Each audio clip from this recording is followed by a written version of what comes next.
no one we say no to. I mean, everyone has data, and every company has it, and every data wants their, data protected and optimized.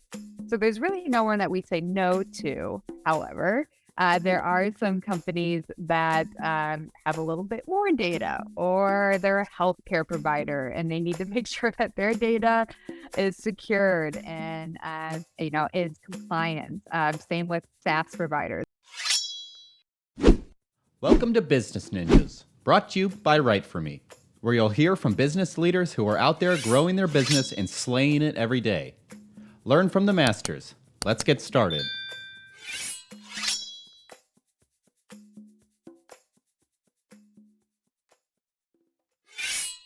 Hi, and welcome to another episode of Business Ninjas. I'm here today with Blair Felter, Vice President of Marketing at Evoque. How you doing today, Blair? I'm doing well. How are you? I am good, thank you. Thanks so much for spending some time with us here on Business Ninjas. I know that we're busy preparing parties in Kansas City. We're trying. We're pumped for the Super Bowl. Kansas City has been pretty exciting these past 5 years. So we would love another Super Bowl win if we can get it. Well, I wish you the best. Sorry to all the Eagles fans, right? Yeah, I know. Well, yeah, spread the wealth or something. I don't know. Yeah, for sure. Anyway, please tell us a little bit about yourself and about Evoque. Yeah, absolutely. So Evoque is a data center and cloud services provider. So it's kind of the best of both worlds. And like you mentioned, I am heading up the marketing department as their vice president of marketing. I have been in the data center space, for about 7 or 8 years now. Been in the marketing space for about 15 years and kind of just stayed in mostly tech, complex tech, financial services, all of that. For some reason, I kind of like to nerd out with the best of them on some ideas. So it's been a whirlwind kind of learning how to speak data center and cloud, but it's been great. And so I love this industry and love kind of learning more and more. I think if you can speak data center and cloud, I think you can I think you can do a lot of other things and be confident in kind of other areas. So you must have more fashionable pocket protectors than most nerds. Yes, for sure. Absolutely. How long have you been at Evoque? Yeah, so Evoque hired me in 2021. So coming up on almost 2 years. So they did a lot of things in 2021. They acquired a cloud consulting firm, hence why we also have cloud services in our offer. And then they definitely hired new heads of certain departments to kind of take this company and make it grow. So Evoque came to be around 2018. We came to be from buying the AT&T data center footprint. So I'm not sure if your audience is familiar with the data center world, but basically how it works is that nobody really wants to be data center operators. It is a lot of hard work. It takes billions of dollars to keep up with the infrastructure. So a lot of large enterprises, large telecoms like AT&T and CenturyLink and things like that, they sold their data center footprint and kind of outsourced this to others. Just because you really want someone that's their main expertise, right? You want them to stay in their lane. And so, kind of outsourcing to data center providers just really what makes sense. Nobody really wants to own this responsibilities themselves also and handle their business objectives on top of that. So, so we bought the AT&T footprint. And so we have these wonderful strategic sites in Dallas and Chicago and the heavily populated areas, Ashburn, that large data center operators need to be in. And then we also in 2021 we realized that the data center and the cloud space were kind of separate, right? They were kind of on two separate worlds, and so our CEO made a great decision to combine them And so by buying and purchasing this data center, this cloud services provider named Foghorn, who just and truly the smartest people that I've ever met.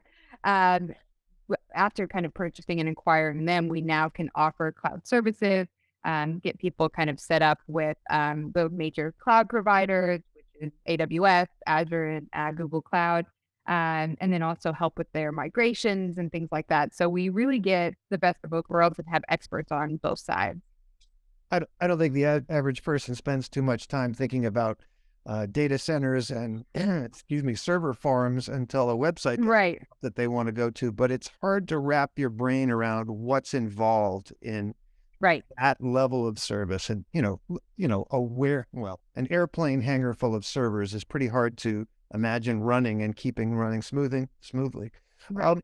What verticals does Evoque service? Yeah, so it's a great question because really there's no one we say no to. I mean, everyone has data, and every company has it, and every data wants their, data protected and optimized. So there's really no one that we say no to. However, there are some companies that have a little bit more data, or they're a healthcare provider, and they need to make sure that their data is secured and is compliant. Same with SaaS providers, like you mentioned. If they're a website hosting provider, or if they have a software program where people are logging into their platform and it goes down, or like a banking app or something like that, and it goes down, well, that's reflected on your brand, and so you really want to make sure that it's outsourced with a reliable provider. That also gives you kind of a service level agreement that says, we're going to be up and running, and we promise that everything will be great for you. And so you'll see a lot of SaaS providers, financial services is a big one, banks, healthcare is huge, governance. So just a lot of companies that have a lot of data that needs to make sure that data is secured, always up and running, are kind of some of the bigger players that we see. And what are the biggest and most common problems you're solving for these clients? Yeah, I mean, a lot of it is flexibility, and we can kind of talk about that now. Is that so? Evoke, like I had mentioned, we're only almost 5 years old. So in comparison to a lot of our competitors that have been in the space for decades, right? We're kind of the new kids on the block, and so with that. And I think a lot of other growth companies have to be this. When you have competitors that have these brand names that have been around for years, what are you going to offer that's going to be different? And I think a big thing that these smaller growth companies or startups kind of offer is flexibility, because the big guys haven't needed to do that because they have their name to stand on. And so when these smaller guys come into play, they really kind of listen to what the customers need and have that flexibility. And I think that's kind of where Evoke's business model is just extremely unique, because, we have kind of this data center and this cloud offering. And so we can offer kind of the flexibility within our contracting, which is something that you just don't see. A lot of people, whenever a lot of director of ITs or CTOs or CIOs, they usually have kind of a hybrid model where you have cloud and you have data center, and they're kind of two separate worlds, and we're combining them. And so within our contracts, you're able to kind of shift your spend. So if one year you're spending, let's say 70% in the data center and 30% in the cloud, and then the next year, knock on wood that another pandemic doesn't happen, but maybe next year your company wants to do fully remote. And so they want to move a little bit more to cloud. And so they're like, okay, I want to do 70% in the cloud and only 30% in the data center. We offer that flexibility to go back and forth, which it's just unheard of. It's really unheard of to kind of have that shift in spend without kind of having to kind of go up and your spend, keeping it stable, and then having that fluidity between the two worlds is something that we offer. Hey, in that respect, being a new player is not necessarily a bad thing. You don't have to prove Right. that you're changing to accommodate the times. You have come up Right. at this time. So if you already know what's going on and how to deal with it and how to adjust and be flexible. Um, Now, how do you guys generate revenue? Is this a service contract model? What's the plan? Yeah, so we have a contract model, and but the way that I look at it is, so we have kind of terms. So our customers would sign up for a 3 to 5 year term with us, and then they can kind of shift their spend. So like let's just say their bill was $100,000 or something like that for a year, and with that, if they wanted to shift, like I mentioned, kind of switching their infrastructure from one way or another, they can and still stay at that $100,000 model. And I think that's where it's very different with cloud is because if anybody has owned cloud, or the budget with cloud, some months it's at 10,000 and other months it skyrockets to 20,000. And with all these streaming services with Super Bowl around the corner, they're about to see that seasonality. And so when we kind of have these set contracts and structures, we're allowed to we're able to work with them for them to have that stability of not kind of going up and down with seasonality, but still with that flexibility to shift their infrastructure. So, I mean, it wasn't easy, from a finance, kind of digging in deep to how we were going to offer this, but knowing that other people in the space can't, as of right now, offer it, because we own our data center. So we're a data center operator, plus we acquired a cloud servicing and cloud consulting firm.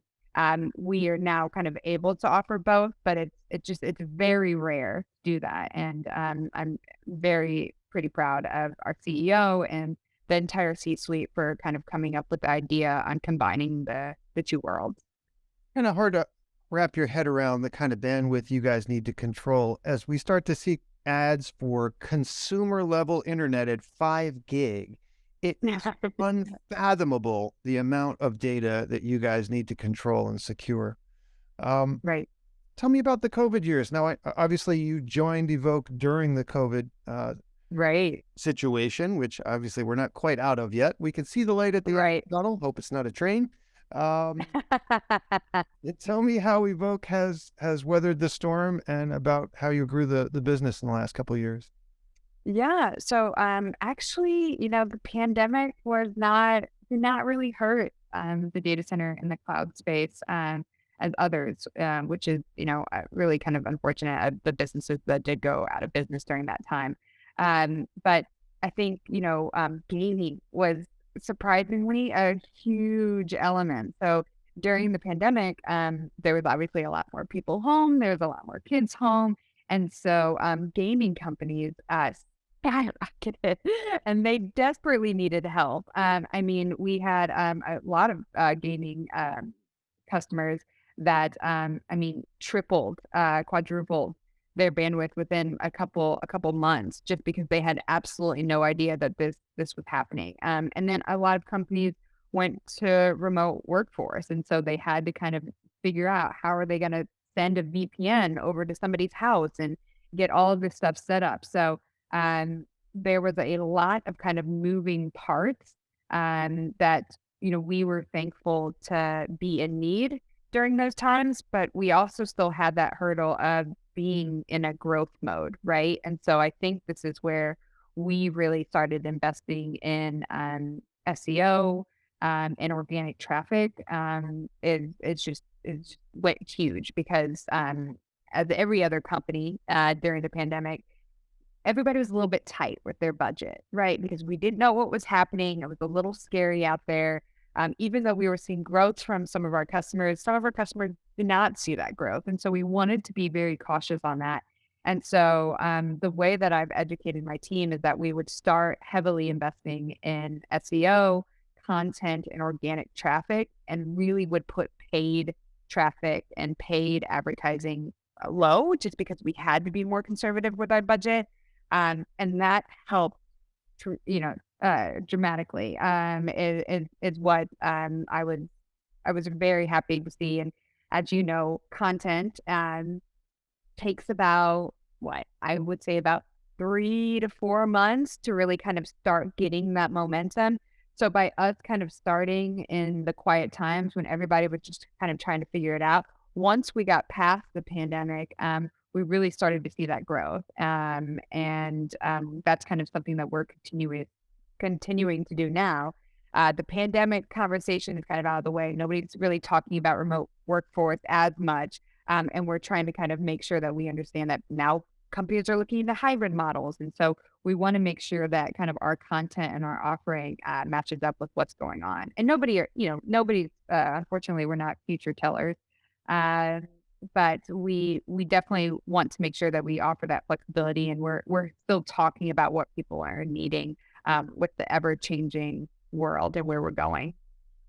You literally teed up and then answered my next question about Oh, what role content marketing has played in the growth of your business. Nicely done. yeah. Oh, well, I appreciate that. So who says you're not mind readers? All right. Evoque is one step ahead, ladies and gentlemen. What makes you guys stand out from your competition?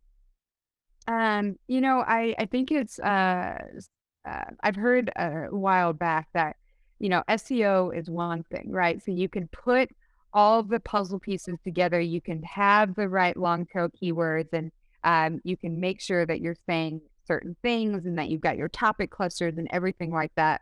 But if you don't have content that's engaging, provoking, you have thought leadership, it's not going to pick up. And I think some people get so concerned with making sure that their SEO practices are A+ and so perfect. And I get that. And I am also a stickler to that, very much type A. And that, but you also need to make sure that what people are reading is short, concise, and actually thought provoking.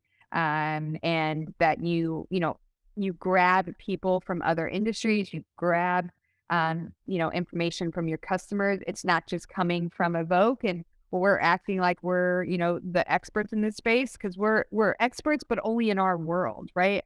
And it's so great when we get to get our partners and our customers and everybody else involved to kind of figure out, okay, what are you hearing in the space? And let's see if we're hearing the same thing and how can we work together to kind of problem solve.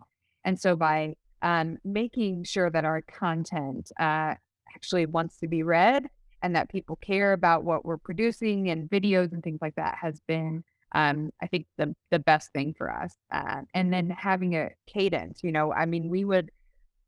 would love to produce 3 net new blogs a week, but it's just not feasible. So we're able to do. Ooh.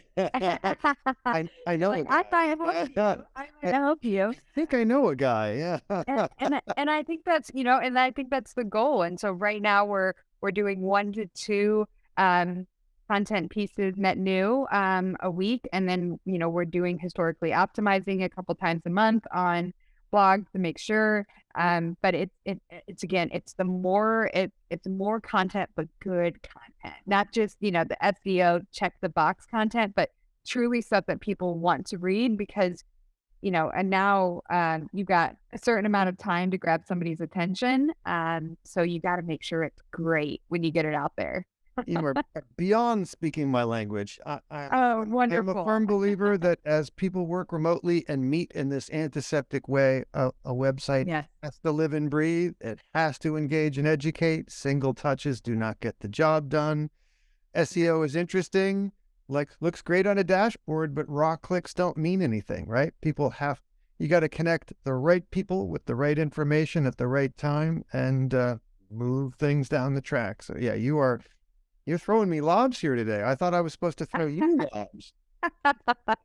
No, I think you're spot on, right? I mean, it's the whole saying, people trust people. It's like that. It's still so true. And it's such a customer centric business model that we have today. The customer is always right. They get to choose kind of who they want to do business with. And they have so many options that you better believe that your company needs to be, have that,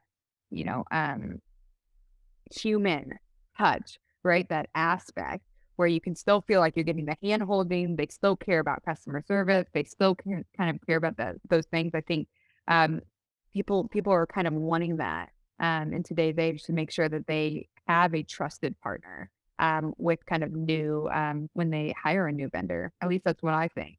So, No, once again, we are speaking the same language. That's how we feel about things. I mean, I think there has to be human fiber in websites now because yes, most people don't get to rub palms. You don't get to stand in front of them and get a sense of right, them and understand who you might be doing business with. So you right. absolutely have to peel back the curtain on not just what you do and how you do it, but who's providing the service. You got to humanize. You got to connect to people on every level because, of course, there are so many options. No matter what service you're in, there are very few people that have a corner on the market these days. You Very ask true. your phone a question and there's 1,000 answers. You may not be scrolling very far because most people have no attention span these days. So you got to grab them when you can. So Absolutely. Absolutely. let's switch gears. What is something you would like to be celebrating personally or professionally 1 year from now? Oh, good question. Well, I know what Well, you I want to be talked about, celebrating on Sunday night, but that's I know. So I think I'm gonna give a shout out to my husband. So and make it personal. So it's not exactly work related, but I believe I'm a very hard worker. And then there's my husband who's an even harder worker than me. So he next year, so a year from now, he will be graduating from grade 28.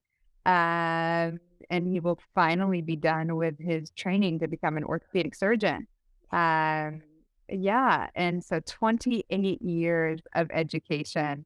And so I am nothing without my support system. And so I think that he will get a very big celebration next year, finally done with everything and can actually go into his occupation, which I think a lot of us take for granted after schooling or however trade school or however you kind of get into what you get into. A lot of people have been kind of working and growing in their careers, and then you have some people on the healthcare side where they've done training and educating for so many years that they're finally at that turning point. And so, yeah, I'm just really proud of him. So, that's excellent. And yeah. what about professionally? What would you like to be celebrating 1 year from now? Yeah, professionally, I see so much growth potential for Evoque. I just see us kind of doubling our number and our growth. People actually kind of knowing who our name is one of my kind of big things. I don't want to go to another conference and say, I've never heard of you guys. And it's hard, and I've worked for a ton of growth companies and I know what kind of work you need to kind of put behind to make sure that your name is known. But with a good reputation, right? You want to make sure that the publicity that you have is positive. And so we are working extremely hard to make sure that when people, hear Evoque, they understand kind of what our offering is and they're familiar with us. So in a year, I'm very confident that people are going to start learning about who we are. Excellent. Excellent. Yeah. Please tell everyone what your URL is, where they can find Evoque, and what Sure. social media channels you're using these days. Yeah, absolutely. So you can find the Evoque website is www.evoque. So it's EVOQUE, and then it's D as in dog, C as in cat, and then S as in Sam. So datacenterservices .com. So you can find Evoque. Evoque has LinkedIn, Twitter, and Facebook. And then for me, I am pretty active on LinkedIn. So if you just search for Blair Felter, and that's Blair, and then last name Felter, F as in Frank, Elter. If you find me on LinkedIn, please connect with me. If you have any questions about what I said or curious about the data center space or growth companies and what I've kind of done in the past on kind of helping them get over that hurdle, I'd love to connect. So Blair Felter, Vice President of Marketing at Evoque. Thank you so much for spending some time with us on Business Ninjas today. It's lovely to get to know about you and your company. I wish you, your husband, the Kansas City Chiefs, and Evoque all the best in the times. thank you. Yes, absolutely. Thanks, Andrew.